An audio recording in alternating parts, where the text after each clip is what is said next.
So I saw him in the yard, and I went up to him, and he got kind of scared, like he was going to try to defend himself. And I had, 6 inches and 100 pounds on this guy. So I said, wait a minute, I just want to ask you a question. Did the cops say anything to you about me? And he said, yeah. I said, what did they say to you? And he said, they told me that after we met, you called a number in Washington, and they told you to kill me. And I said, oh, they did they? So I went back to the law library, and I looked this up, and this was a Class D felony. It was conspiring to commit violence in a federal facility. It's punishable by up to 5 years in prison. So I wrote it in my letter, and I sent it to my attorney, and I didn't give it a second thought.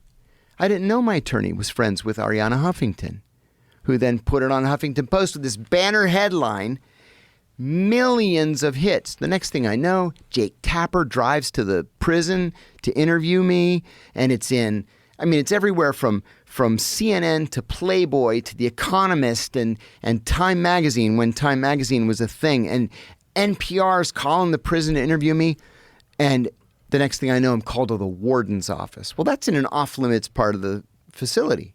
So the warden calls me in. He's like, I'm going to send you to solitary right now. And I thought, is now the time to be humble before the warden, or should I stake my claim? And I said, warden, with all due respect, I've gone nose to nose with Al-Qaeda, with Hezbollah, with the Iranians, and you want me to be afraid of you? Give me some credit. He said, yeah, we'll see what you say when you've spent some time in solitary. I said, I've lived in Yemen, in Pakistan. I'm not afraid of your Loretto, Pennsylvania solitary. Besides, I said, go ahead and send me to solitary.